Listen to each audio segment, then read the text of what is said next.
ഉൽപ്പത്തി 1-ാം അധ്യായം. ദൈവം പ്രപഞ്ചത്തെ സൃഷ്ടിക്കുന്നു. ആദിയിൽ ദൈവം ആകാശവും ഭൂമിയും സൃഷ്ടിച്ചു. ഭൂമി രൂപരഹിതവും ശൂന്യവുമായിരുന്നു. ആഴത്തിനു മുകളിൽ അന്ധകാരം വ്യാപിച്ചിരുന്നു. ദൈവത്തിന്റെ ചൈതന്യം വെള്ളത്തിനുമീതെ ചലിച്ചുകൊണ്ടിരുന്നു. ദൈവം അരുളി ചെയ്തു, വെളിച്ചമുണ്ടാകട്ടെ. വെളിച്ചമുണ്ടായി. വെളിച്ചം നല്ലതെന്ന് ദൈവം കണ്ടു. അവിടുന്ന് വെളിച്ചത്തെ ഇരുളിൽ നിന്ന് വേർതിരിച്ചു. വെളിച്ചത്തിന് പകലെന്നും ഇരുളിന് രാത്രിയെന്നും പേരിട്ടു.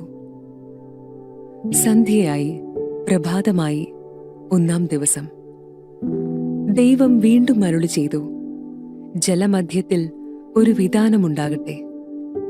അത് ജലത്തെ രണ്ടായി തിരിക്കട്ടെ. ദൈവം വിതാനമുണ്ടാക്കുകയും അതിനു താഴെയുള്ള ജലത്തെ മുകളിലുള്ള ജലത്തിൽ നിന്ന് വേർതിരിക്കുകയും ചെയ്തു. അപ്രകാരം സംഭവിച്ചു. വിതാനത്തിന് അവിടുന്ന് ആകാശമെന്ന് പേരിട്ടു. സന്ധ്യയായി, പ്രഭാതമായി, 2-ാം ദിവസം. ദൈവം വീണ്ടും അരുളി ചെയ്തു, ആകാശത്തിന് കീഴിലുള്ള വെള്ളമെല്ലാം ഒരിടത്ത് ഒരുമിച്ച് കൂടട്ടെ. കര പ്രത്യക്ഷപ്പെടട്ടെ. അങ്ങനെ സംഭവിച്ചു. കരയ്ക്ക് ഭൂമി എന്നും ഒരുമിച്ച് കൂടിയ ജലത്തിന് കടലെന്നും ദൈവം പേരിട്ടു. അത് നല്ലതെന്ന് അവിടുന്ന് കണ്ടു. ദൈവം അരുളി ചെയ്തു, ഭൂമി എല്ലാത്തരം ഹരിതസസ്യങ്ങളും ധാന്യച്ചെടികളും വിത്തുൾക്കൊള്ളുന്ന ഫലങ്ങൾ കായ്ക്കുന്ന വൃക്ഷങ്ങളും മുളപ്പിക്കട്ടെ. അങ്ങനെ സംഭവിച്ചു. ഭൂമി എല്ലാത്തരം ഹരിതസസ്യങ്ങളും ധാന്യച്ചെടികളും വിത്തുള്ള ഫലങ്ങളോട് കൂടിയ വൃക്ഷങ്ങളും മുളപ്പിച്ചു. അവ നല്ലതെന്ന് ദൈവം കണ്ടു. സന്ധ്യയായി, പ്രഭാതമായി, 3-ാം ദിവസം.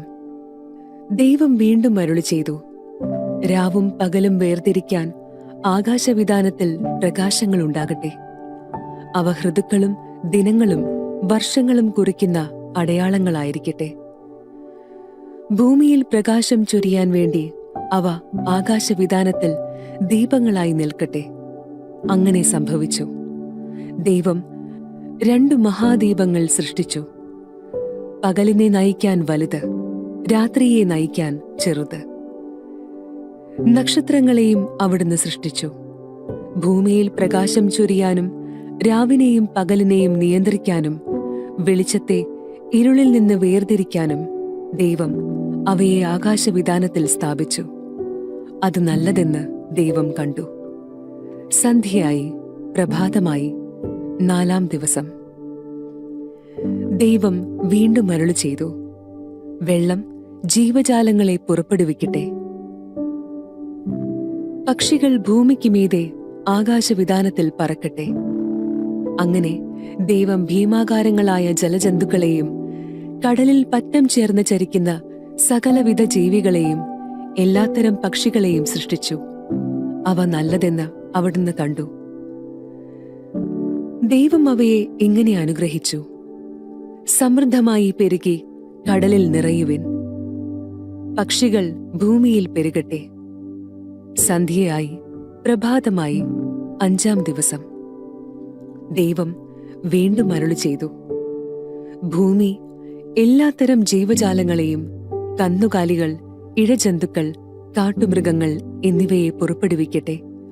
അങ്ങനെ സംഭവിച്ചു. അങ്ങനെ ദൈവം എല്ലാ ഇനം കാട്ടുമൃഗങ്ങളെയും കന്നുകാലികളെയും ഇഴജന്തുക്കളെയും സൃഷ്ടിച്ചു.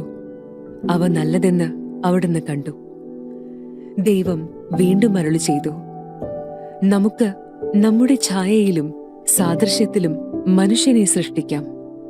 അവർക്ക് കടലിലെ മത്സ്യങ്ങളുടെയും ആകാശത്തിലെ പറവകളുടെയും നാൽക്കാലികളുടെയും ഭൂമി മുഴുവന്റെയും ഭൂമിയിൽ ഇഴയുന്ന സർവ്വജീവികളുടെയും മേൽ ആധിപത്യമുണ്ടായിരിക്കട്ടെ. അങ്ങനെ ദൈവം തന്റെ ഛായയിൽ മനുഷ്യനെ സൃഷ്ടിച്ചു. ദൈവത്തിന്റെ ഛായയിൽ അവിടുന്ന് അവനെ സൃഷ്ടിച്ചു. സ്ത്രീയും പുരുഷനുമായി അവരെ സൃഷ്ടിച്ചു. ദൈവം അവരെ ഇങ്ങനെ അനുഗ്രഹിച്ചു, സന്താനപുഷ്ടിയുള്ളവരായി പെരുകുവിൻ. ഭൂമിയിൽ നിറഞ്ഞ് അതിനെ കീഴടക്കുവിൻ. കടലിലെ മത്സ്യങ്ങളുടെയും ആകാശത്തിലെ പറവകളുടെയും ഭൂമിയിൽ ചരിക്കുന്ന സകല ജീവികളുടെയും മേൽ നിങ്ങൾക്ക് ആധിപത്യമുണ്ടായിരിക്കട്ടെ. ദൈവം അരുളി ചെയ്തു. ഭൂമുഖത്തുള്ള ധാന്യം വിളയുന്ന എല്ലാ ചെടികളും വിത്തുൾക്കൊള്ളുന്ന പഴങ്ങൾ കായ്ക്കുന്ന എല്ലാ വൃക്ഷങ്ങളും ഞാൻ നിങ്ങൾക്ക് ഭക്ഷണത്തിനായി തരുന്നു. ഭൂമിയിലെ മൃഗങ്ങൾക്കും ആകാശത്തിലെ എല്ലാ പറവകൾക്കും ഇഴജന്തുക്കൾക്കും ജീവശ്വാസമുള്ള സകലതിനും ആഹാരമായി ഹരിതസസ്യങ്ങൾ ഞാൻ നൽകിയിരിക്കുന്നു. അങ്ങനെ സംഭവിച്ചു. താൻ സൃഷ്ടിച്ചതെല്ലാം വളരെ നന്നായിരിക്കുന്നുവെന്ന് ദൈവം കണ്ടു. സന്ധ്യയായി, പ്രഭാതമായി, 6-ാം ദിവസം.